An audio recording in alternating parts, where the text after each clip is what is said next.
మీ పిల్లలు మీ మాట వినడం లేదా? చదువుపై శ్రద్ధ పెట్టడం లేదా? మొండిగా ప్రవర్తిస్తున్నారా? మీరు అనుకున్నట్లుగా మీకు విధేయత చూపట్లేదా?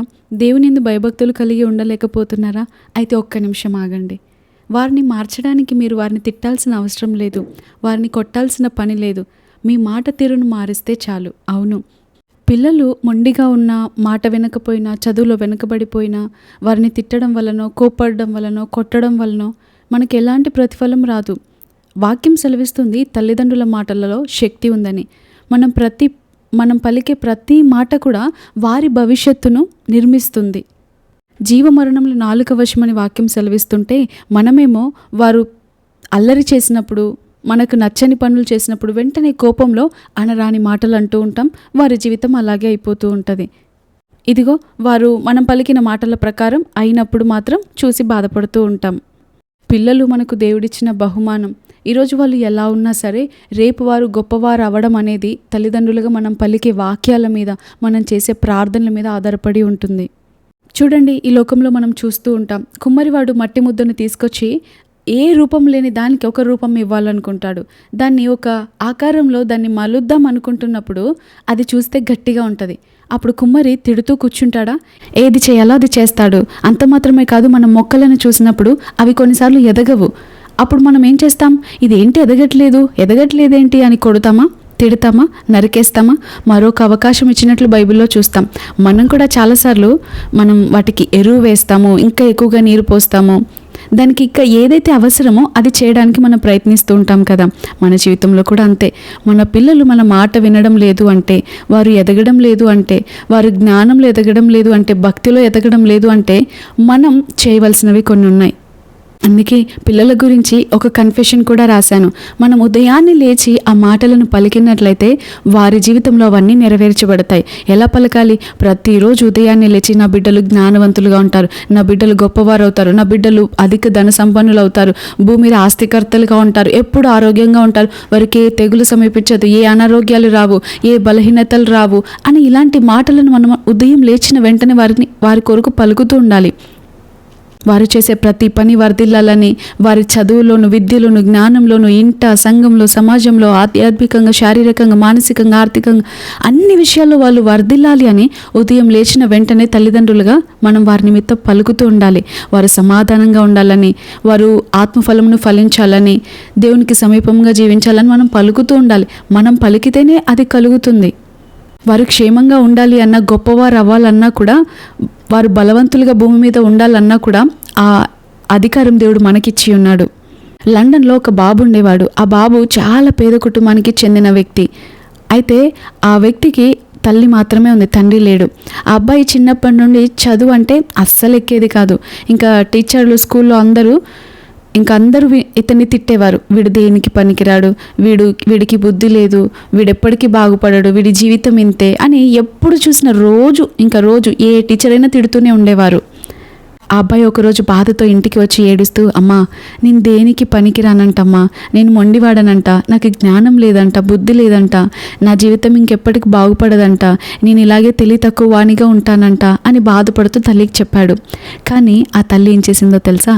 నిరాశపడలేదు, వాడిని తిట్టలేదు, మనకులాగా వాళ్ళు కొట్టలేదు అతన్ని. ఆ బాబుకి ఆ తల్లి ధైర్యాన్ని ఇచ్చింది. ఆ మాటలు విన్న ఆ తల్లి హృదయం ఎంతో బద్దలైంది. కన్నీరు ఆపుకొని ఈ మాటలను పలికింది. నువ్వు గొప్పవాడివి నాన్న, నువ్వు అలా కాదు నాన్న, ఇలా అని మంచి మాటలను చెప్పి అతన్ని ఆ రోజు పడుకోబెడుతుంది. అయితే ఆ తల్లి ఏం చేసిందో తెలుసా?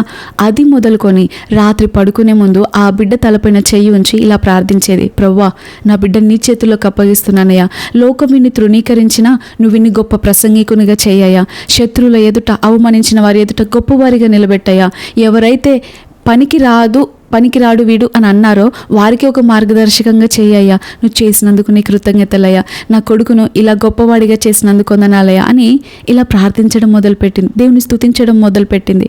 అయితే ఆ తల్లి ఆ టీచర్స్ మాట విని నిరాశపడలేదు.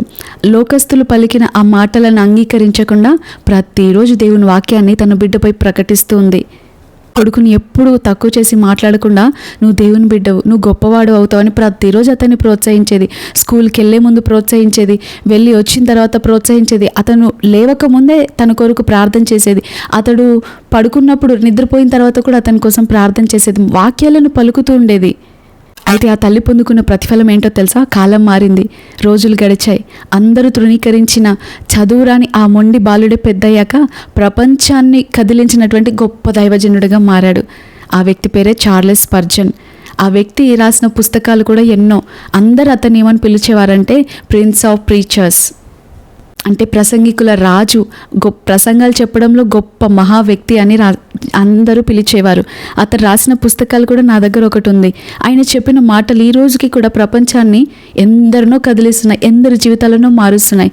ఆలోచించండి, స్కూల్ టీచర్లు, చుట్టుపక్కల వారందరూ ఎన్నో మాటలు అన్నారు. కానీ ఆ తల్లి ఏం చేసింది? నిరాశపడకుండా ప్రతిరోజు మోకరించి తన నోటితో పలికిన ఆ విశ్వాసపు మాటలే ఆ అబ్బాయి జీవితాన్ని తిరగరాశాయి. మన పిల్లల జీవితంలో కూడా ఇదే జరుగుతుంది మనం పలికినట్లయితే. కాబట్టి మరి మనం ఏం చేయాలి? ఉదయం లేచిన వెంటనే నా బిడ్డలు గొప్పవారు అవుతారు, నా బిడ్డలు ధనికులుగా ఉంటారు, నా బిడ్డలు ఇలా ఉంటారు, అలా ఉంటారు, అది చేయబోతున్నారు, గొప్పగా ఉంటారు అని మనం పలుకుతూ ఉండాలి. అందుకే నేను ఒక కన్ఫెషన్ కూడా రాశాను. మనం పలికే ప్రతి మాట మన బిడ్డల ప్రవర్తనను మారుస్తుంది, ఆలోచన విధానాన్ని మారుస్తుంది, దేవునికి అనుకూలంగా మారుస్తుంది, అనేకులకు దీవెనకరంగా మారుస్తుంది. అంత మాత్రమే కాదు, వారు స్కూల్కి వెళ్ళే సమయంలో కూడా వారిని దీవించి పంపించాలి. నేనైతే నా బిడ్డలు స్కూల్కి వెళ్ళేటప్పుడు నీ సన్నిధిని మోసే రాయబారులుగా వీరు నుంచేయని నేను ప్రార్థించి పంపిస్తాను. ఆయన సన్నిధిని వారు ఏ స్థలానికి వెళ్తే ఆ స్థలానికి తీసుకెళ్లేవారుగా ఉండాలి. అంత మాత్రమే కాదు, వారు నిద్రపోయాక వారి మీద చేతులుంచి మనం వారి కొరకు ప్రార్థన చేయాలి. మనం ఎప్పుడూ కూడా పిల్లల్ని ఇతరులతో పోల్చకూడదు. నీకంటే వారు గొప్పగా చదువుతున్నారు, నీకంటే వారు చాలా తెలివిగా ఉన్నారు, నీకంటే వారు చాలా బాగున్నారు, నీకంటే నీకంటే నీకంటే అని అలాంటి ఎప్పుడు మాటలు వారి ముందు పలకకూడదు. దానివల్ల వారి మైండ్లో ఫిక్స్ అయిపోతుంది, ఓకే నేను ఇంతేనా, ఓకే నా జీవితం ఇంతేనా, నాకంటే వారు గొప్పవారా, నాకంటే వారు తెలివైన వారా, అయితే నేనేం చేయలేనా అన్న తలంపులు వారిలో ఇమిడిపోతాయి. కాబట్టి వారి ముందు ఎప్పుడు ఇతరులతో వారిని పోల్చకూడదు. వారి ముందు ఎప్పుడు మనం మంచి మాటలే పలకాలి, వారిని ప్రతిరోజు దీవించాలి. ఈరోజు మనం పలికిన మాటలే రేపు సంఘంలో, సమాజంలో వారిని గొప్పవారిగా నిలబెడతాయి. పిల్లలు గొప్పవారు అవ్వాలి అని ప్రతి తల్లిదండ్రులు కోరుకుంటారు.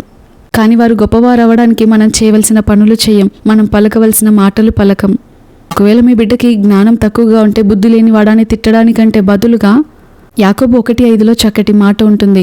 దేవుడు ఎవ్వరిని గద్దించక ధారాళంగా జ్ఞానం ఇస్తాను ఎవరైతే అడుగుతారో వారికని అన్నాడు. అందుకే ఈ రోజు నుండి కొన్ని మాటలు వారి నిమిత్తం పలుకుదామా? దేవుని వాక్యం సెలవిస్తుంది, వృద్ధుల కంటేను, అనుభవజ్ఞులైన వారి కంటేను, బోధకుల కంటేను ఆ వయసుకు మించిన జ్ఞానం దేవుడు ఇవ్వడానికి సమర్థుడు. కాబట్టి చెప్దాం, నా బిడ్డలు జ్ఞానవంతులు, నా బిడ్డలు తలగా ఉంటారు, తోకగా ఉండరు, నా బిడ్డలు పైవారిగా ఉంటారు, కింది వారిగా ఉండరు, నా బిడ్డలు సంతోషంగా ఉంటారు, క్షేమంగా ఉంటారు. ఇలాంటి కొన్ని మాటలు వారి నిమిత్తం మనం పలికినట్లయితే రేపటి భవిష్యత్తుకి మనం పునాది వేసిన వారం అవుతాము. ఎప్పుడు పిల్లలకు క్షేమాభివృద్ధిని కలిగించే మాటలనే మనం పలకాలి, వారిని ప్రోత్సహించే మాటలను పలకాలి. చాలాసార్లు నా చిన్న కూతురు హోంవర్క్ రాయినప్పుడు నేను ఇలా అంటాను, ఎందుకు రాయట్లేవు అని కోపడ్డానికంటే బదులుగా నువ్వు చాలా స్పీడ్గా రాస్తున్నావు, అరే భలే చక్కగా రాస్తున్నావు అని అన్నప్పుడు ఎంత రాయాలన్న మనసు లేకపోయినా సరే నేను అన్న మాటను బట్టి అంతకంటే ఎక్కువ స్పీడ్ రాసి చూపెడుతుంది. అది ఒక టెక్నిక్. వారు ఒకవేళ తినడంలో ఆలస్యంగా ఉన్నా సరే నేను అలాగే అంటాను, భలే స్పీడ్గా తింటున్నావు, చాలా చక్కగా తింటున్నావు, నీట్గా తింటున్నావు. ఇలాంటి మాటలు వారిని ప్రోత్సహిస్తాయి. మన పని కూడా త్వరగా అవుతుంది, కోప్పడాల్సిన అవసరం కూడా రాదు. కాబట్టి మన పిల్లలకు ఆశీర్వాదకరంగా ఉండే మాటలను పలుకుదాం. వారికి కోపము రేపక మంచి మాటలతో వారిని పెంచుతూ, దేవుని భక్తిలో పెంచుతూ దేవునికి సమర్పిద్దాం.